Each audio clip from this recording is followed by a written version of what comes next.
Happy Thursday, welcome in Alindris. Let's get started with TWIG.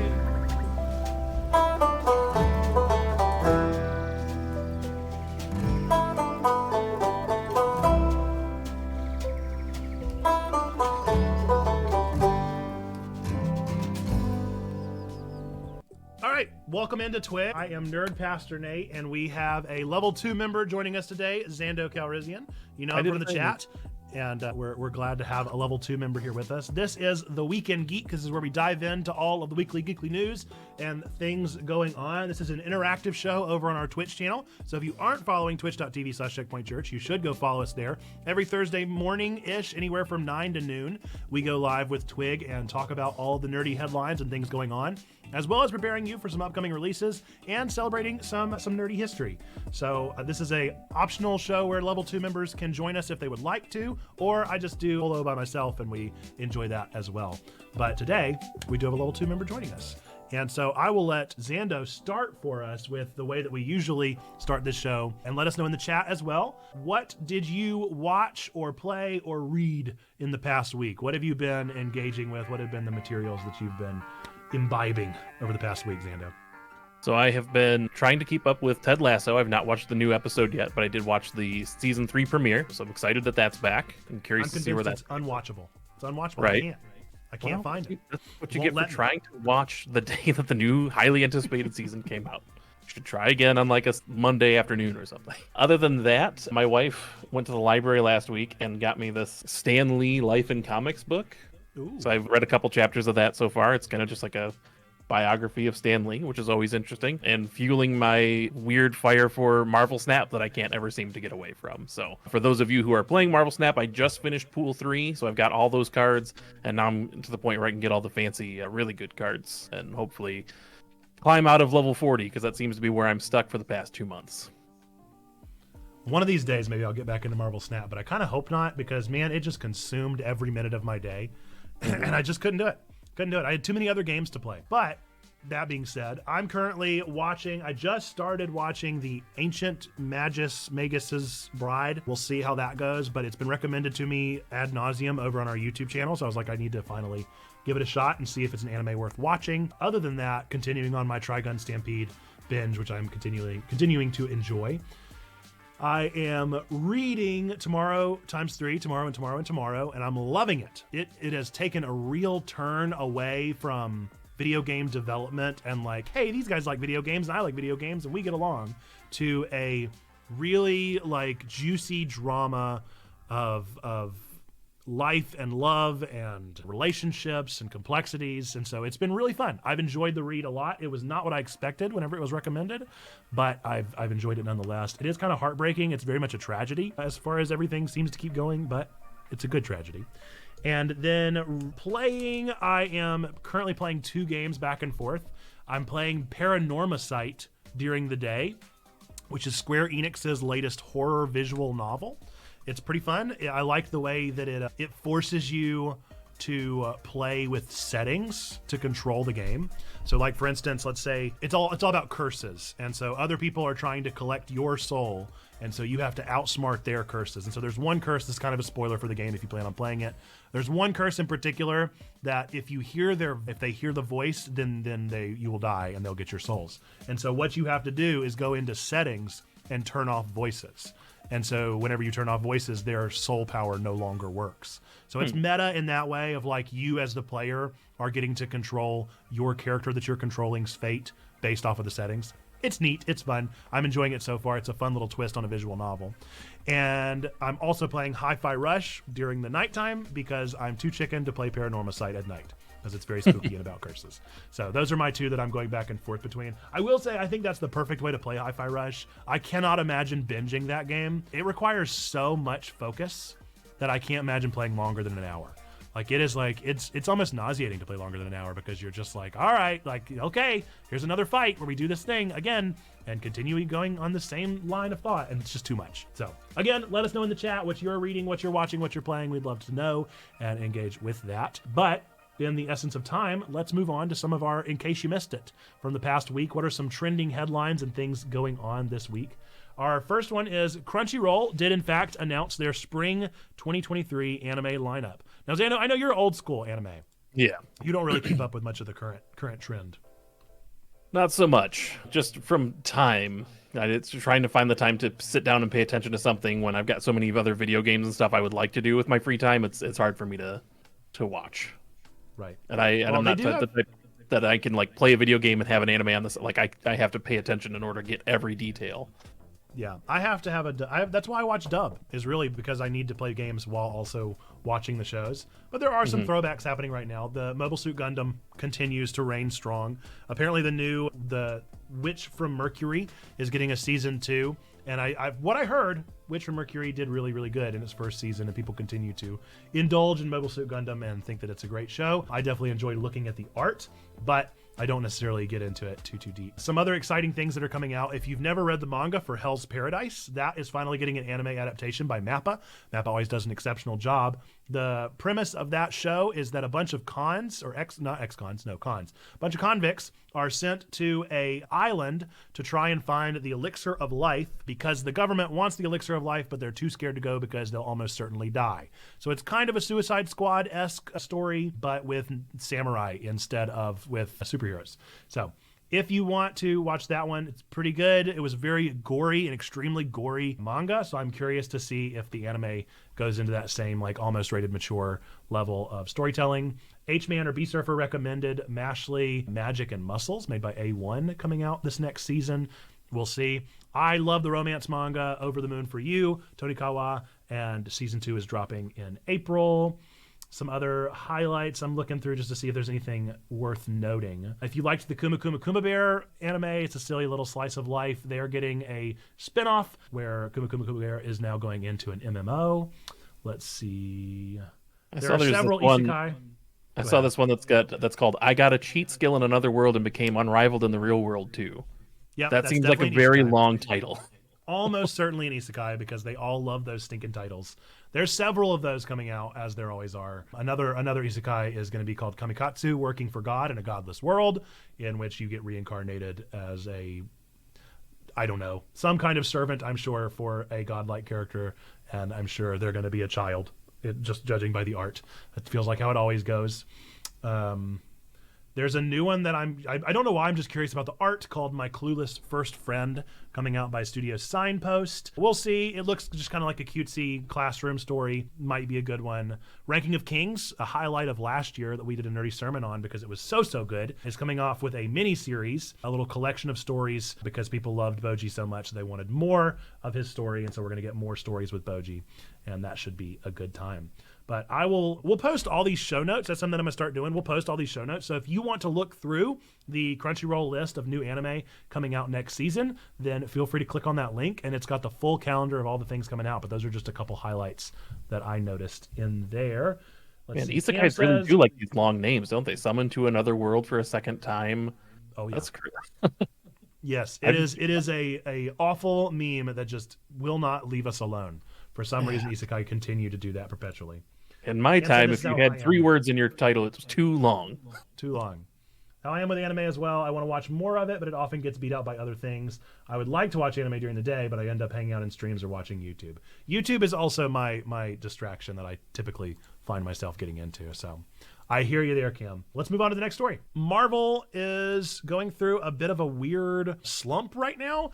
They announced that pretty much all of their scheduled Marvel shows on Disney Plus have not been, the word they used was like removed or scrapped or something, but I can't figure out exactly what they're doing. It sounds like what they did is they just removed the timeline. So I don't know if any shows have officially been truly ditched that were currently in the iteration, but they've all just been kind of like, we don't know when this is coming out, if this is coming out, including Loki, which was quite a big surprise to see that one removed because that was almost certainly done, I would have thought. I mean, it's got to be in post-production, and so maybe they scrapped it for it wasn't good enough and they're going through some reshoots, or maybe they're just not sure if TV shows are where they're gonna want to go anymore. I thought the TV shows did okay. Yeah, that would be a weird choice to scrap Loki, especially considering Ant-Man and Quantumania that just came out. Seriously. And literally the last, spoilers, the last post-credit scene was a callback to Loki. Like you had Mobius and you had Loki looking at another Kang variant. Right. So it really felt like, this is a plug for the show coming. Well, and it felt like too that was going to be a progression for the story. It's going to, if we're going to do all these iterations of Kang, then we're going to need to actually like have them introduced somehow. Somebody's got to find the first clone or the first variant. And so that would most certainly be how they were going to do it. And I don't know. Don't know if it's going to happen now.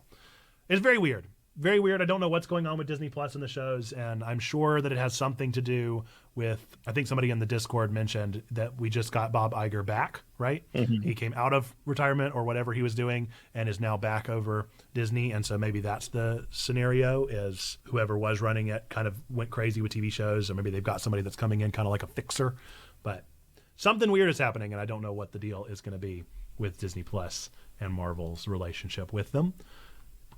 But time will tell. Time will tell. I didn't hate the shows. I know that some folks definitely like Frostbite was one of the big detractors of not enjoying, from Love Thy Nerd, was one of the big detractors of not enjoying all the TV shows. And I definitely think they went a little head over heels with too many TV shows. But I didn't hate them. I thought some of them were better than others. But I really enjoyed that they were creating good content beyond the silver screen. I thought it was a nice touch. So time will tell. Yeah. I would like to see them make more of the MCU into series. Like Ant-Man and Quantumania probably would have been a really interesting miniseries, more so than a full-length movie.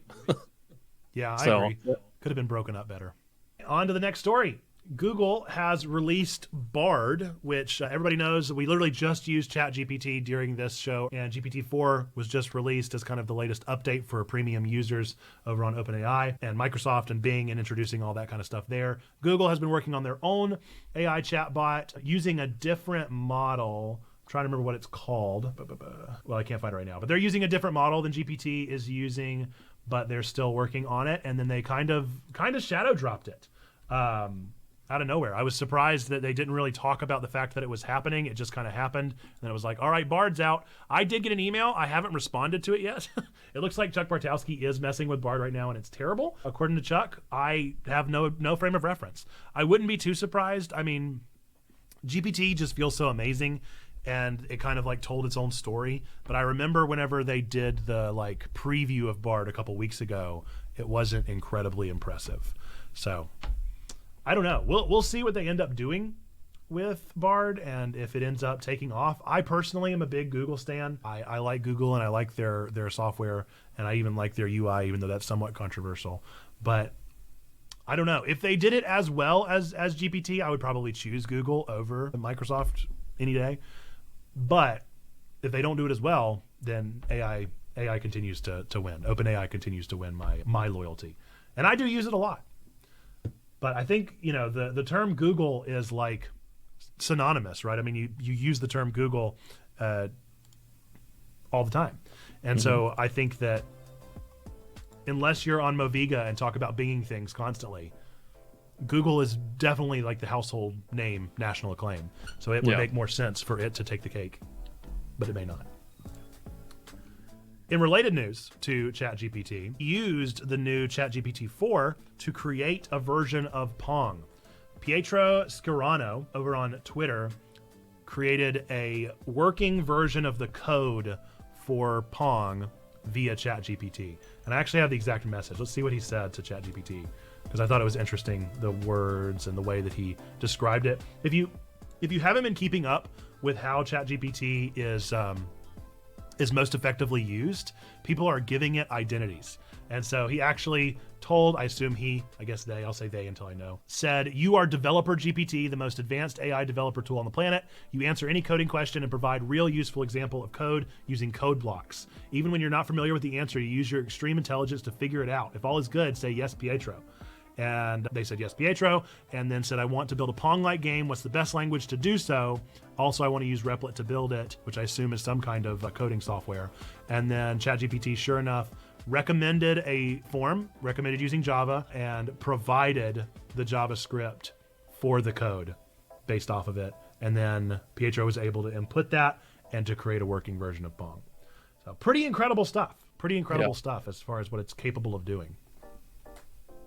It's weird, like, who gets the credit for creating that Pong then? Like, if he were to take it and try to tell it, is that his creation because he told the AI to do it? Or is it the AI because it actually did the work?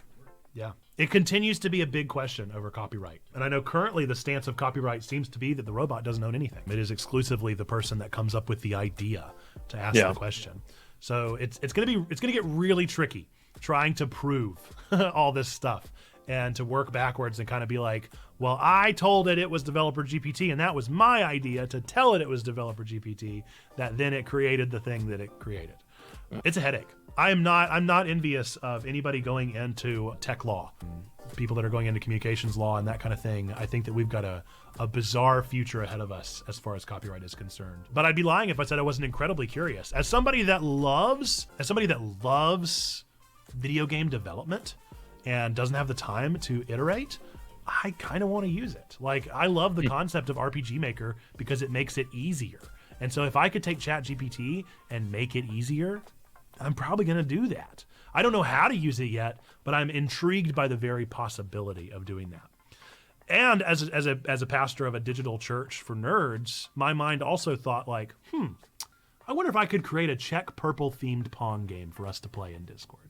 Like, why not, right? Like, I could put Checky as the circle. I could ask them to use this image of this PNG of Checky and make that the ball that goes back and forth. Why not? That's something I can do because we have GPT-4. There's no telling where it's going to go from here, but I'm incredibly curious. Cam says, from a legal standpoint, only a person can own copyright from my internet legal degree. Yeah, exactly. And that seems to be the recurring case of people giving any kind of like landmark cases. I think we're going to see a series of landmark cases for the next little while as this continues to iterate. But you know what's really crazy is I was thinking the other day, when did GPT like happen? Wasn't it like November? And it's March? It's been like 5 months. That is not a long time for it to be as gigantic of an enterprise as it already is and to have iterated into a 4th version. I know they started at 3, but still, like that's pretty insane for 5 months to go by and it to already have iterated into a drastically improved version. So I'm very curious. Let us know in the comments or in the chat what you think about that, or if you have any thoughts about GPT-4. I know we had earlier, Bats was our self-proclaimed Luddite whenever it came to all things AI, but I'm intrigued by it. I definitely don't use it as often as some, but I think it's a curious thing to go forward. Okay, on to our next news. The Completionist bought every game that has ever been released on the Wii U and the 3DS, and that includes DLC, and it includes DSi. He spent $22,000. If you haven't watched the video, it's a great video. I happen to be a big fan of the Completionist. I followed him for many, many years, back since the Greg days, for those of you that know Completionist. But big deal. This video is a big deal and a huge headache. I think the most interesting part about it that doesn't really have to do with what we're actually talking about is the roadblocks that Nintendo puts in place. We've always known that Nintendo is like pretty litigious and is pretty passionate about like putting up boundaries for parental controls and all that kind of stuff. They want to really lead the way for a game company for kids. Like, they're very intentional about that. But I learned like so many things about the limitations of that technology. Like, you can only put so many $250 at a time, I think, on a Nintendo account, and you can only do so many blocks on a Nintendo account and on a card at a time, even if they're in folders. Like on a 3DS, you can only have 300 games downloaded. So you can only do 300 games, and then you have to do a whole other SD card to get those accessed. So it was baffling watching this video, and I highly recommend everyone do that. Noble, I think it's a noble thing that Gerard, because the intention of this was video game preservation, and he actually worked with Video Game Preservation Society, which also has an excellent podcast, and our Video Game History Foundation. And whenever he passes, he has already kind of like vowed to donate the Wii U and the 3DS and all of the thousands of games to the Video Game Preservation Society of the History Foundation. So it's pretty wild. Yeah. I keep meaning to go on and look to see if there's something I need to get before that shuts down next week. Yeah. I bought one version of all the Pokemons from the Virtual Console. So I didn't buy all of them ever, but I bought Blue, Yellow, and Crystal. I think that's right. I think I bought those 3. So, and then I of course did Bank. But I did find out that you can't do Transporter without having a paid for bank account. And so I'm very curious about if Pokemon Bank is going to still have Transporter after the thing closes and it becomes free. So Bank is going to become free once the thing closes, but if I sign up for the free account, am I going to be able to get Transporter, or am I just going to be able to do all the bank things on my 3D or on my 2DS, but I'm not going to ever be able to transport them to home? I'm a little concerned, but I guess we'll see. Hopefully they keep Transporter up, but yeah, I'm always curious. It was interesting to see all the different games that come out on those consoles. There were a lot of like shovelware that came out on the 3DS and on the Wii U, but the actual number, let's see, 866 Wii U and 1,547 3DS games were purchased in total. Wouldn't it be funny if, like, in 2 days they're like, "Hey, we're closing the service down in 3 days, and here's a fire sale. Everything's dirt cheap." Mm-hmm. And he's like, "Dude, I just spent $22,000." Yeah. That was something that they actually acknowledged, was like, it took so long to do the process. It took 328 days, and so since it took so much time, they ran into a bunch of sales. And so they were able to get games like significantly discounted just because of the fact that it was spread out over so much time. Whereas if they would have purchased them all on the same day, Nintendo had let them, then they probably would have managed to do a whole lot more at one given time. But that was a good video. Highly recommend watching it and checking it out. All right, this is our last news story from the past week, and is one that we wanted to make sure we honor. The life of Lance Reddick. Lance Reddick unexpectedly died this past week at age 60. A huge nerd icon, I would say. Lance was in so much. I'm just going to pull up the IMDb for Lance here, because I think there is just a huge amount. I'm trying to remember what I first saw Lance Reddick in. It might have been...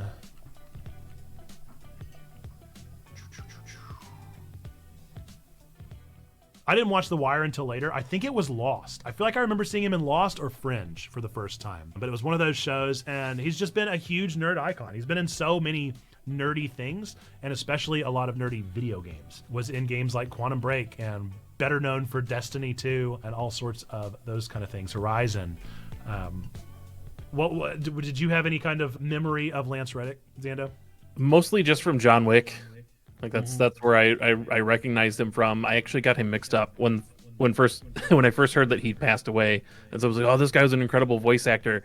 My mind went to, and I can't remember the guy's name, of course, right now, but he voices the president on Rick and Morty. He was the villain in what do you call it? Princess and the Frog. Just kind of that deep, kind of like menacing kind of voice that he had is what I jumped to right away. Keith. Yeah. Yes, that's it. But yeah, I think John Wick would probably be where I was like, oh man, yeah, that is him. And then it clicked, like, oh, yep, I played Destiny for a little while, so I don't remember all the characters' names, but like the one like leader character that he played in Destiny, Commander Zavala. Mm-hmm. Yeah, had a ton of roles. Yes. Apparently played Wesker in the TV series cartoon version of Resident Evil last year. Played in Legend of Vox Machina, which is of course the Critical Role adaptation. Horizon, yeah, just tons of stuff. Just in all these different productions. Just like I said, an incredible nerd icon. I did not realize that he was in Castlevania. I'll have to go back and look who the captain was. It says that he voiced the captain in Castlevania. Right, for 10 episodes, apparently. Yeah, but a pretty huge and prolific actor, especially for having passed so young, to have done so many huge products and projects. And so a huge loss. We are thankful for the role that he served in so many nerdy productions and bringing so much life to characters that we love and cherish. And then, of course, best wishes and condolences for his wife, Stephanie, and 2 kids, Yvonne and Christopher. Pretty heartbreaking. Yeah, anytime we see like a milestone actor pass, it's just always hard to see. I saw that at the premiere for John Wick 4, the cast and crew all wore blue ribbons because that was his favorite color to honor him. I love that. Yeah. So sad, but so good to honor him. So let's have some chats in the clap for Lance Reddick. Chats in the clap for a job well done, and we will sincerely miss his role and his products and projects and characters that he brings to life. For sure. Okay. With that, let's move to the Discords. This is news that has been submitted via members of our Discord. So at any point, if you want to submit news, you can join our Discord at any time in our Twitch chat by hitting !Discord. Or if you want to submit news regardless, then you can also go to bit.ly/DearTwig. bit.ly/DearTwig, DearTwig. I put it on the screen this time. Now you guys can also see that it's DEAR.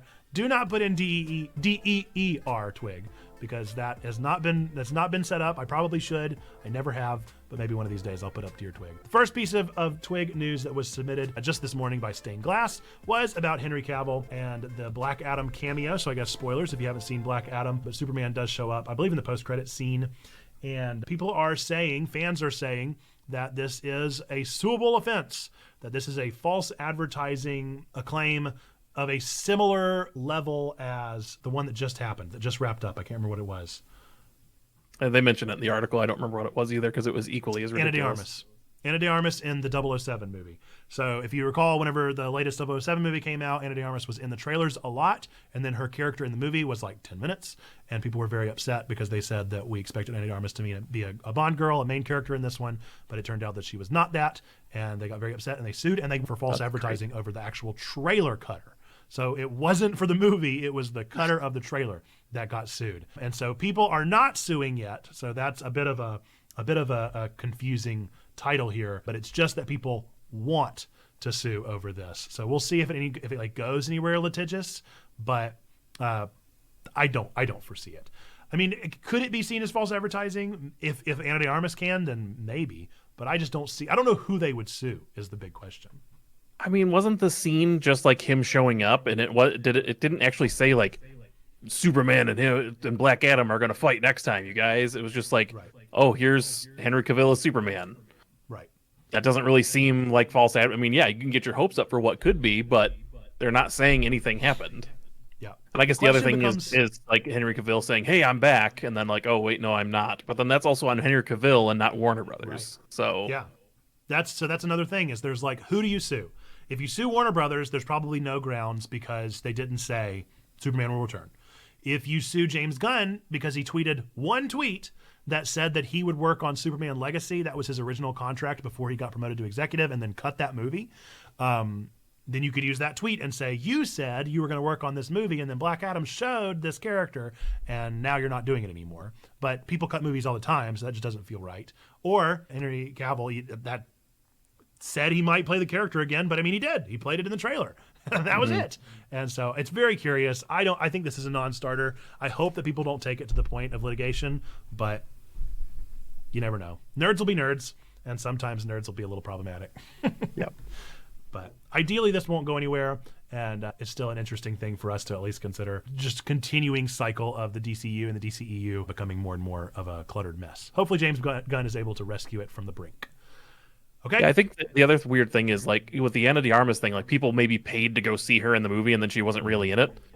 In this one, you paid to go see a Black Adam movie and you didn't pay for anything else. So I don't think it doesn't seem like it has any weight to me. But I don't think it'll work. We'll see if anybody actually pursues it, but hopefully they go to legal counsel and the legal counsel says, nope, this is silly, don't do this, and then they'll stop. So time will tell. All right, our next piece of submitted news was by Sneaky Pig, who dropped this over on the TCG's channel on our Discord and kind of like pinged our two resident magic experts in Cam and H-Man and asked if this was a big deal. Why did this card sell for so much? The Black Lotus card has supposedly sold for a record of 540,000.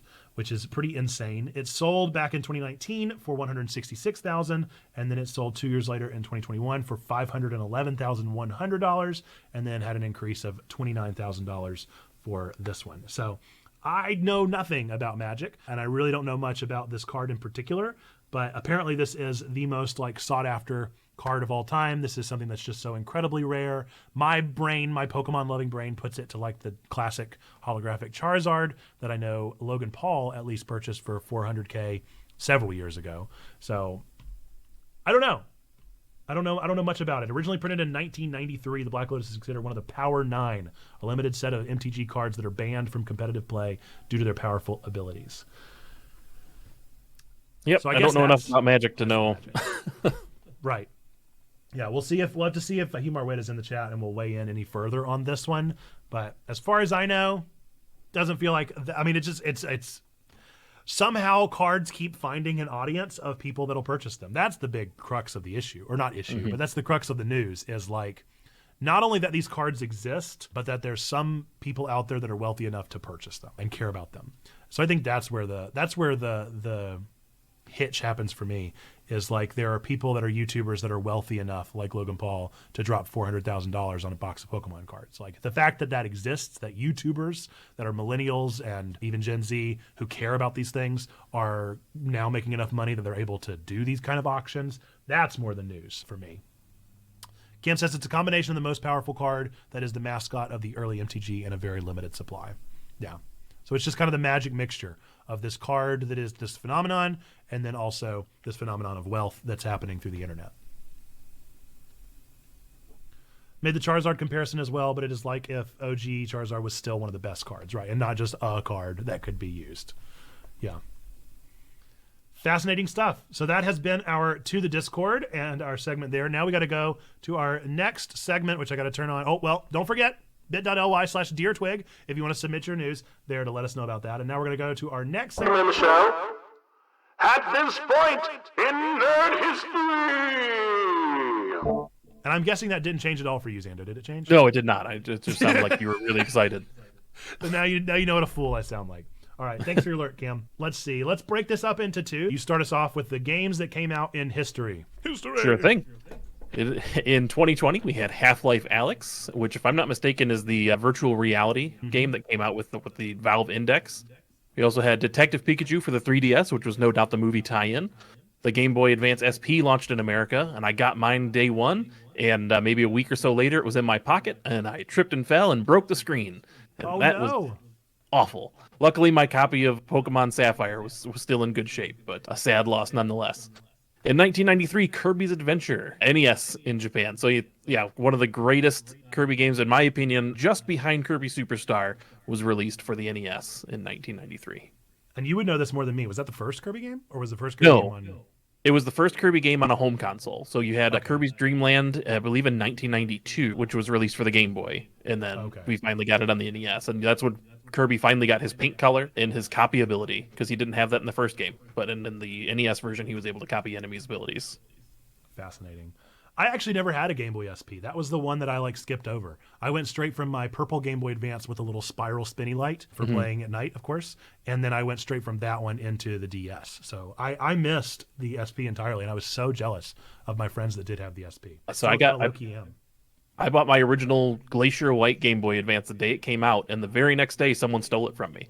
And so I didn't have one for a very long time. Luck. You have bad luck. I did. The Game Boy Advance. Yeah, the Game Boy Advance and me had a rough history. So three of my friends decided, hey, we've got our Game Boy Advance. We're gonna go all hang out and have a sleepover at our friend's house and all play our Game Boys. And 3 out of the 4 of us had one. And the next day, I was one of the 3 out of the 4 who didn't have one. So we pretty much knew who took it, but we never had a way of proving that it was him, because he never showed up with it playing it.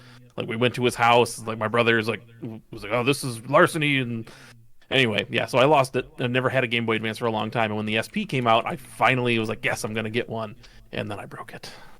Oh, man. And then I saved up my pennies and got an imported black SP, and I held on to that one for a very long time. I love that it happened twice in a row. Oh yeah, it's not too many times, but it's just weird that it happened twice, right? That's real unfortunate. Classic quote. Very cool. All right, movies that came out at this point in history. So on March 23rd of 2018, Pacific Rim Uprising came out, which was the Pacific Rim sequel. I've never seen either one of them. I assume they're pretty good, pretty fun action popcorn flicks. I don't know how the second one actually did. And then on the same day, I never saw the second one. Sorry. Never saw the second one. Wes Anderson's Isle of Dogs also came out on that same day in 2018. Those two dropped alongside each other, which are two pretty different movies. In 2012, the original Hunger Games came out. And then 2 random ones that I pulled that aren't inherently nerdy, I guess, but I just thought it was interesting to realize where we've come and what, history we've had. In 1990, Pretty Woman came out. And in 1984, the comedy classic Police Academy came out, which is just an all-around fun time, very quotable movie. If you've never seen Police Academy, you absolutely should.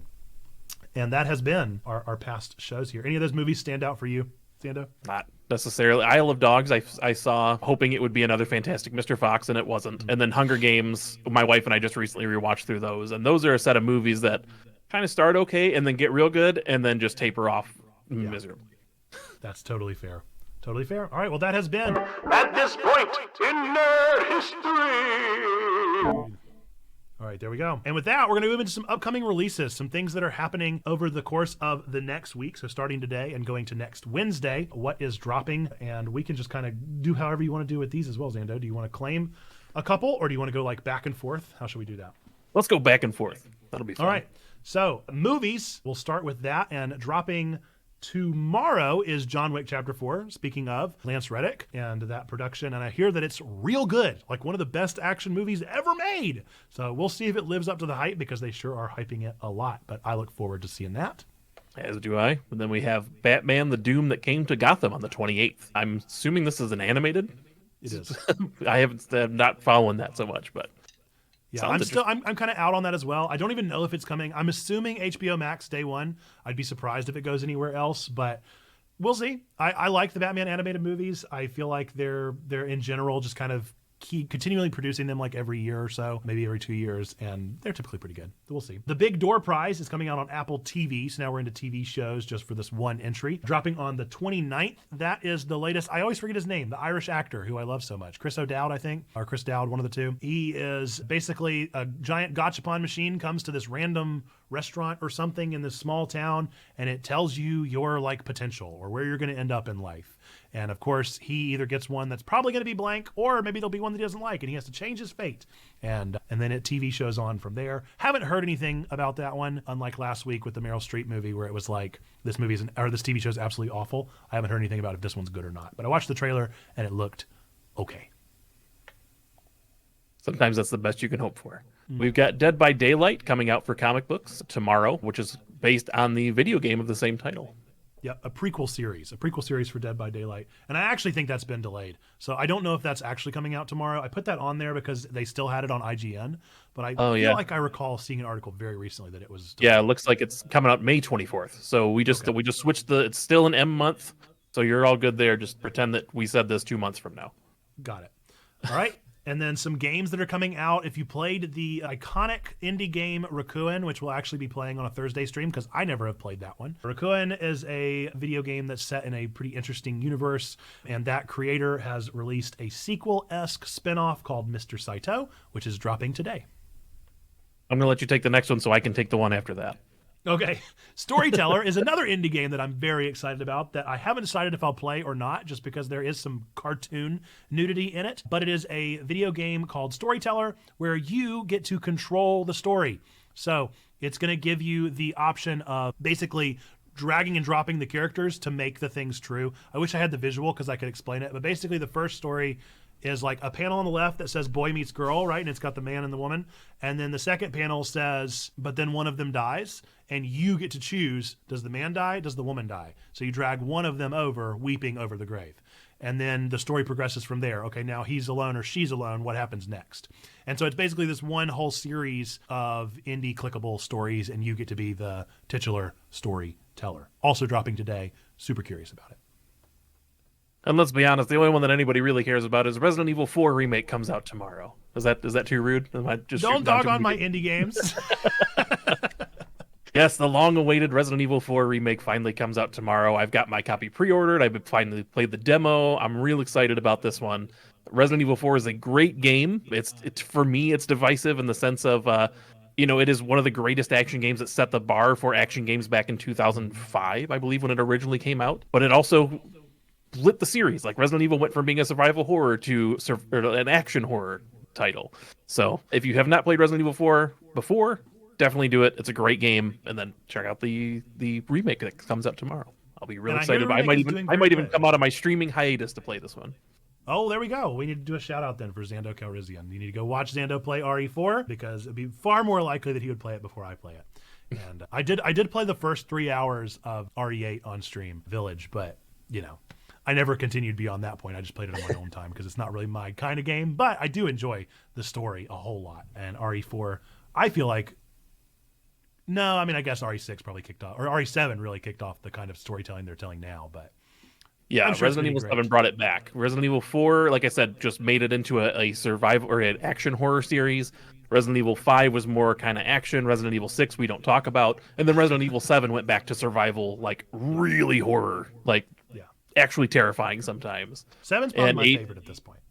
Yeah, and 8 does basically did like, hey, you guys like Resident Evil 4 and Resident Evil 7? Good job, we put them together. And so 8 was less creepy, but more action oriented and had like the shop where you could upgrade your guns and everything. So 8 is kind of a perfect blend between the two. So I did see controversially, and we'll get back to our upcoming releases eventually, but I did see controversially they still like let you kill the dog or something, was something that they were very surprised about with RE4. There's apparently this very iconic moment with a dog, and it's back, and people are upset. The very beginning of the game that you find a dog trapped in a bear trap, and that kind of shows you like, oh hey, there's traps ahead, and you were able to shoot the dog, and apparently they decided to leave that in. Yeah, for whatever reason. So that's controversy behind it, but I think it'll be a pretty good time. So I think we don't have any mods, so I'm gonna give you a quick shout out. Xando doesn't stream super often, but whenever Xando is able to stream, they're always great. Next up is The Crown of Wu. Don't know much about that except for the fact that you're playing, I guess, as a Wukong-esque character. I think it's a platformer action game. No clue. Fractured Sanity VR comes out on the 27th. I'm Looks assuming like it's a Soma, but VR. Very There similar you to go. that kind of spooky vibe. Call of Dragons. No idea what that is, but it's a phone game dropping on the 28th. The next one I'm very excited about. I assume it's a World War II shooter where you are dragons. Obviously. Crime Boss Rocket City comes out on the 28th. I know Do you nothing remember about that from the announcement? Do you know what the game that is? No. Oh man, I had no idea this game was coming out so soon. I'm so excited for Crime Boss Rocket City. It is star-studded. Chuck Norris is in this game.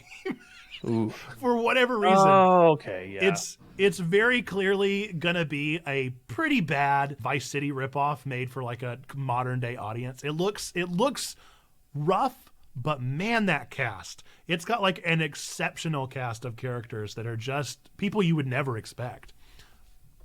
Do you have it pulled up? Who's a full cast? So we've got, oh man, I'm going to save him for last. So you got Michael Madsen, looks like he's going to be the main star of the game. Which is Chuck hilarious. Norris, as you said, Danny Glover.